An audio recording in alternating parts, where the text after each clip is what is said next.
ઘણી બધી સ્ત્રીઓની કમ્પ્લેન હોય છે કે વારંવાર રૂટીનલી વજાઇનલ ઇન્ફેક્શન થાય છે. એનું કારણ શું છે? ખૂબ જ અગત્યનો પ્રશ્ન.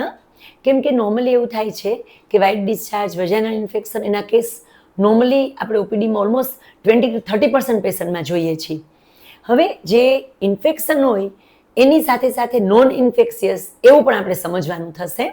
કોઈ પણ ફોર્મમાં વજાઇનામાંથી ફ્લુઇડ આવે, ડિસ્ચાર્જ આવે, જે આપણને અગવડ કરે એવું હોય, આપણને એવું થાય કે રૂટીન અંડરગાર્મેન્ટ્સ છે નહીં ચાલે, પેન્ટી યુઝ કરવું પડે, અથવા તો એવું થાય કે એટલું બધું છે કે ફ્રિકવન્ટલી આપણે અંડરગાર્મેન્ટ્સ ચેન્જ કરવા પડે, તો એ નોર્મલ ડિસ્ચાર્જ ન ગણાય, એને પેથોલોજીકલ એટલે તકલીફવાળો ગણાય. એમાં ઇન્ફેક્શનને કારણે પણ હોય અને નોન ઇન્ફેક્શનને કારણે પણ હોય. જે નોન ઇન્ફેક્શિયસ હોય છે એ પ્રોટીન ડેફિશિયન્સીમાં હોય, અમુક વખતે કોઈ ડિઝીઝમાં હોય, ક્યારેક યુરિન લીક થતો હોય, આ ડિઝીઝ હોય, આ તે, તો એ તમે ગમે ત્યારે ડૉક્ટરને મળવા જાવ એટલે ડૉક્ટર એનું નિદાન કરી દે. ઇન્ફેક્શનથી જે થતો ડિસ્ચાર્જ છે એમાં નોર્મલી વજાઇનલ ઇન્ફેક્શન બે સૌથી કોમન છે. એમાંનું એક જે છે એ ફંગસનું અને બીજું જે છે એ પ્રોટોઝુઆ એટલે કે નોન ફંગલ જે ઇન્ફેક્શન હોય છે, ટ્રાઇકોમોનાસ કરીને બેક્ટેરિયા થાય છે એનાથી થતું.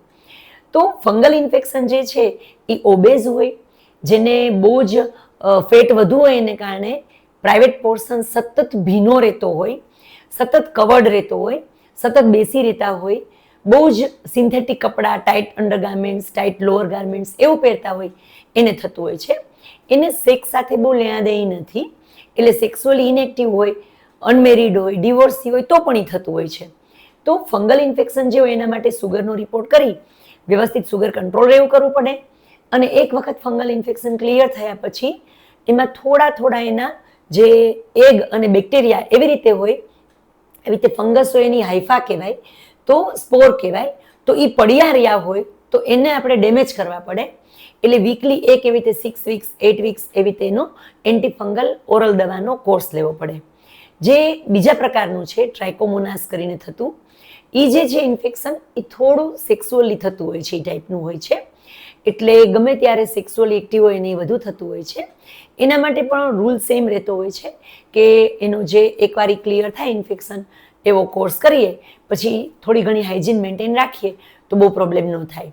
થોડું જ્યારે પણ આપણે ઇન્ફેક્શન કે ડિઝીઝ કે વાત કરીએ ત્યારે વજાઇનલ જે હાઇજીન કહેવાય એ મેન્ટેન કરવું જરૂરી. સૌથી પહેલું આપણે સમજ્યું એ રીતે કે લોઅર ગાર્મેન્ટ્સ લૂઝ પહેરવાના, બને તો કોટનના પહેરવાના, જીન્સ કે લેગિન્સ કે એવું ટાઈટ બને ત્યાં સુધી ટાળવાનું. અંડરગાર્મેન્ટ્સ રાત્રે ન પહેરવા. અંડરગાર્મેન્ટ્સ બને તો પેન્ટી સ્ટાઇલ વી શેપ્ડ હોય એને બદલે બ્રીફ કે હિપસ્ટર શોર્ટ્સ જે બોક્સર સ્ટાઇલના કહેવાય એવી રીતના જે હોય એ પહેરવા. જો એવું લાગે કે થોડું વ્હાઇટ ડિસ્ચાર્જનો પ્રોબ્લેમ રહે છે, બહુ બેસી રહેવું પડે, એવી જોબ કરીએ છીએ, બહુ ટ્રાવેલિંગ કરવું પડે છે એવું છે, તો બને તો અંડરગાર્મેન્ટ્સ દિવસમાં 2 વખત બદલી લેવા. અંડરગાર્મેન્ટ્સને ધોયા પછી તડકામાં જ સૂકવવાના.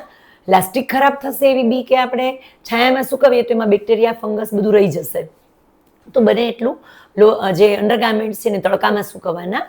બને ત્યાં સુધી અંડરગાર્મેન્ટ્સ હોય આમ ફ્રિકવન્ટલી આપણે ચેન્જ કરી જ નાખતા હોય, પણ જે ભાગ કોન્સ્ટન્ટ પ્રાઇવેટ પાર્ટના ટચમાં આવે છે એમાં વારંવાર વોશને કારણે અને થોડા ઘણા ડિસ્ચાર્જને કારણે જો એકદમ કડક એવું થઈ જાય તો ચેન્જ કરી નાખવું.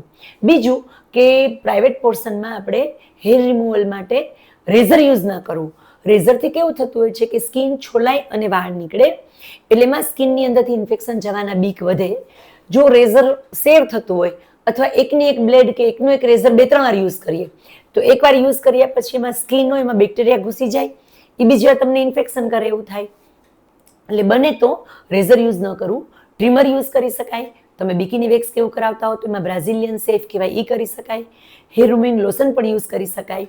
આ સિવાય બીજું ધ્યાન એ રાખવું કે જેટલી વખત બાથરૂમ ટોયલેટ જઈએ એટલી વખત દર વખતે પાણીથી સાફ કરવું જરૂરી નથી. સતત પાણી અડ્યા કરે તો એટલો ભાગ મોઇસ્ટ રહે, ભીનો ભેજવાળો રહે. એટલે ભેજવાળું જે હોય એમાં ઝડપથી બેક્ટેરિયા અને ફંગસ ગ્રો થાય.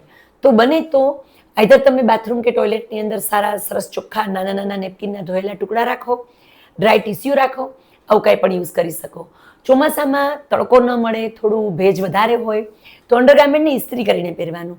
લાસ્ટિક સિવાયનો જે ભાગ હોય એને પ્રેસ કરી લેવાનો, એટલે ઇસ્ત્રી થાય એટલે એટલો ભાગ જે છે એમાં ગરમ થાય તો બધા બેક્ટેરિયા કે જમ્સ હશે એ ક્લિયર થઈ જાય. આ સિવાય દરેક વખતે સેક્સ પછી પણ ક્લિનલીનેસ જાળવવી. જો વારંવાર ઇન્ફેક્શન રહેતું હોય તો સુગર સહિતના અમુક રિપોર્ટ્સ એ કરવાના, રેગ્યુલર વ્યવસ્થિત ગાયનેકોલોજીસ્ટને બતાવવાનું. અમુક વખતે બહુ રેઝિસ્ટન્ટ એટલે આપણે સમજી ન શકીએ એવી રીતની કોઈ બેક્ટેરિયા કે વાયરસની કે ફંગસની જાત હોય તો એવા કિસ્સામાં સ્વોબ ટેસ્ટ એવું કરે. તો એમાં આપણે જે ઇયરબડ હોય એવી રીતે પ્લાસ્ટિકની સ્ટિક અને આગળ કોટન હોય એનાથી અંદરથી વજાઇનામાંથી પ્રાઇવેટ પાર્ટમાંથી ફ્લુઇડ લઈ એમાં કયા પ્રકારના બેક્ટેરિયા કયા પ્રકારના જંતુઓ છે એ જોઈ અને એમાં કઈ દવાથી એને ડેમેજ થાય છે એવો કલ્ચર એવો રિપોર્ટ કરી અને પછી કરવું પડે. એક વખત ધરમૂળથી ઇન્ફેક્શન નીકળી જાય પછી નવું ઇન્ફેક્શન ન લાગે એની કાળજી રાખવાની તો વારંવાર થતા ઇન્ફેક્શનથી આપણે બચી શકીએ.